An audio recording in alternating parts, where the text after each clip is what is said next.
Hey,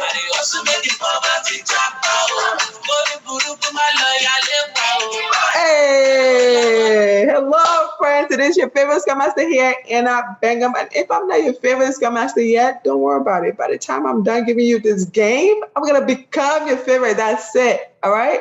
All jokes aside, guys, today I really want us to focus on your first week on the job. Okay, congratulations, you've gotten your job. I know you have so much anxiety, you don't know what to expect. You want to do your best work, your best self, right? Bring your true self to work each and every day, and that's important. Once again, I'm sharing this information to empower you. Okay?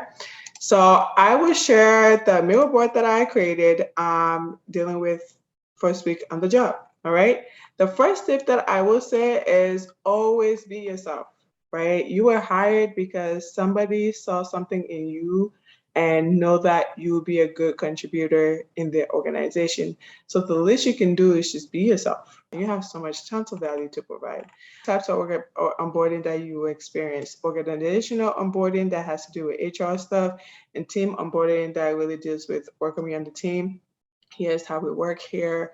Here are some of the processes, tools that we use, trainings that you need to. I work, for instance, I work for an investment firm.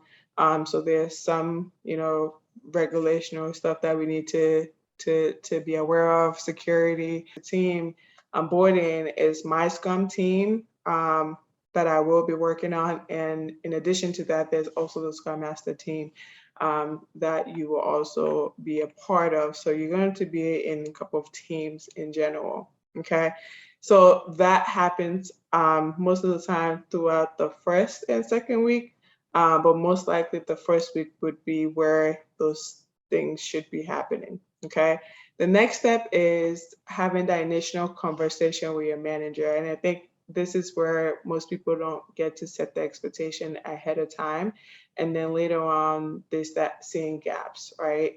And because they have not really aligned on what expectation look like to be successful in the role.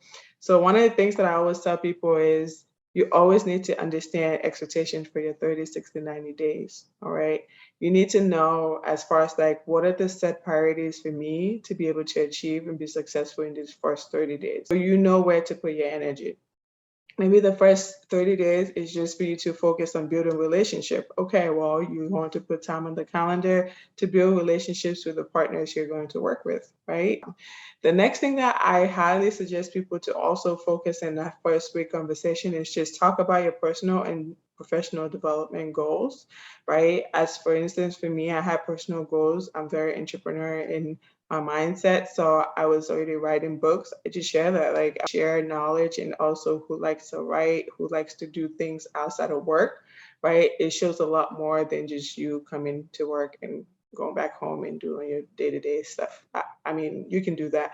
Also share your professional goals. Like another thing that I talked about, I want to be an agile coach at one point. I'm already a coach, right? Now I want to be an enterprise coach, shall I say, at some point in my career. So that's some conversations that you guys can start talking about how to, so your manager can be able to support you, right? So those are just a few things that you can cover in your first conversation or just the first week in general. In addition to you covering this conversation, it's just you highlighting what you plan to do. Okay, so now you're highlighting the plan of action for you. Like these are the things that I plan on focusing on. Okay, by the time you leave that conversation, you should also understand what is their communication style and what's the frequency of cadence that they would like to meet with you. Sometimes people don't have frequency communication or don't know communication style of their manager, and it falls through the cracks. They never hear from managers, or they only hear from manager when there's trouble. You don't want to do that. You want to always start building a relationship and also being forthcoming with asking the right questions. As far as like, I would love to understand your communication style. Are you like into Zoom, or do you prefer to do Teams or Outlook? Like, what is the best way for me to communicate with you if we don't have a standing time on the calendar? And then if we do have a standing time on the calendar, how often would you like us to meet? Bi-weekly, weekly, right? I say when you just start, try to go weekly. Once you start getting, evolving in the space that you're in, bi-weekly, and then eventually you're gonna go once a week, once a month, right? You need to also come to that meeting with a plan of action. Like, these are some of the things that I observed. These are things, plan of action that I have as far as like steps to take to address them. What are your thoughts, right? Ask them, what are your thoughts? I wouldn't want you to go to them to ask for direction, because you're the one in this space and they're trusting that you would have already started thinking about the plan. Your manager is to identify key partners for you so you can get in touch with them. Those key partners can be POs, like your product owners, your Scrum Masters that can support you, team members, right? But the first thing you need to understand, who's the team, what's the name of the team, do you have any background? Do you, from your point of view, do you know what they need support with? What gaps are they, why do they need a Scrum Master? All those questions you need to ask them to understand. Most of the time they'll just tell you, hey, here's the product owner. Reach out to them. They might have more insight to the team than I do, right? Which is completely fine, but it's important for you to at least have a point of contact to ask questions. And then, so most of the time, the product owner already know who the Scrum Master, the team members would be, so they'll tell you the names of the team members. I would say put time on the team members, introduce yourself, put time on their calendar, set time so that you guys can meet.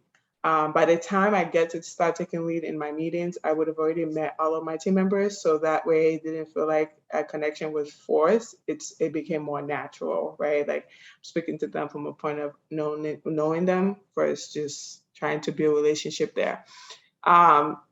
If you do have agile coaches in the organization, most of the time they'll also lead you to them, or RTE. They'll lead you to an RTE too, if that's what's in your organization, right? They'll be able to tell you who that point of contact is, and you can, set one-on-one time with them, get to know them, know the structure. I don't know, like get to know the people, build a relationship with them. So those are some of the key things that I wanted to highlight. Also ask from their perspective, are there any tools that we're using that you can please just highlight what are the tools that are being used, so I can, get up to speed if I'm not familiar with them, right? And that's what I'm going to be talking about in the next, right? Tip number 4 here. You need to be able to understand quickly what tools are being used in the organization. All right. I'm not saying that every Scrum Master will know how to use Jira. Not true, because I have been in an organization that used Agile DevOps. I've been in an organization that used just Jira. I've been in an organization that also used Trello. So it doesn't mean that just because you're a Scrum Master, you would have had all these tools, skill sets. Well, it is a good practice to have them. But don't be shy if you get on a job and you don't know how to use Jira. Just be open with it. Like in my previous organization, I used Trello, or I used Agile DevOps, right? Or you use any other software tool that you could have used at that time. So I'm just sharing to say that speak up if you don't know. Identify somebody that you connect with that can help and support you through this process. There's always going to be a Scrum Master there. That's another thing. Make sure you set time with Scrum Masters to just get to know them, because you would think that Scrum Masters would be the one putting time in your calendar, but you need to take initiative for you to get to know them. Feel the vibe, like who is willing and open to share and want to, provide guidance to me, and then you just lean to that. Sometimes the organization have buddy system, but most of the time they don't. So you would need to find that yourself. If you're not familiar with the tool, make sure you get up to speed with them. Your first 90 days, I would say, would be just you learning, right? Not just the tools, the product, the people, the culture, right? There's so many things that you'll be learning, but just focus on learning the tools that you'll be using in order for you to be effective at your job. All right, that's something that I wanted to cover. And tip here number 5, don't always try to go to a place and try to, to say something because you feel like you were hired, so therefore you have to say something. No, actually, you don't have to say anything. You can be in a meeting and just observe, take notes, right? And then come up with a plan of action. How do you want to go about addressing this, or whatever it is? I would say for your first week, 2, or even 3, like just observe, because you'll be going to an organization when they already started the sprint. So give yourself at least a sprint to get to see where they're at and what are some of the things that you see as anti-pattern, and take some notes and have the one-on-one conversation with them and get to hear them do what they do. I wouldn't say put your opinion there, right? When you are given the opportunity to, when it's time for, like, you're taking over like their first retro, that's one thing you should highlight. What should start, stop, and continue? What did they start doing, stop doing, and continue doing? Something to keep in mind. That's what I would do if I was doing the retro for the first time. Just so that I can understand from the team perspective what they see is working, not working, and what they want to continue working on. So just make sure you have a plan of action. Observe, observe, observe, observe. The last thing I want to call out here is benefits, right? I'm not an expert in this space, but I think sometimes when you have a large sum of money that you never experienced before, you don't know what to do with it. I will just highlight here and recommend to people, make sure you invest in your 401k, match the 401k if you need to, because at the end of the day, your money is going to work for you, right? Like, it's going to be somewhere that is going to be investing. First, you take that money, all that money up front, and then you use the money, and then a couple of years from now, you're struggling, right? Even though you were making over six figures, but you're not in a position to be retired as you want or use the money as you want. I don't know. Well, all I'm saying here is just be intentional with how you use your money, and invest it. Take the benefits. If you're single, based on if you're single, you're married, right? Pick the benefits that work for you. I see a lot of people sometimes they don't put anything in their 401k, they get a job, then they lose the job, and then they go back to square one, living paycheck to paycheck. Like, I don't think that is even should be a thing for people to do. But hey, to each their own. I just wanted to touch on that. I hope this was helpful. I just wanted to share this because I know it was some of the things that when I was going through my process, 4 or 5 years ago, I wish I had known. So I'm just sharing out to people so that they can have awareness on it and be better prepared for their own role. All right. Thank you so much. I appreciate you.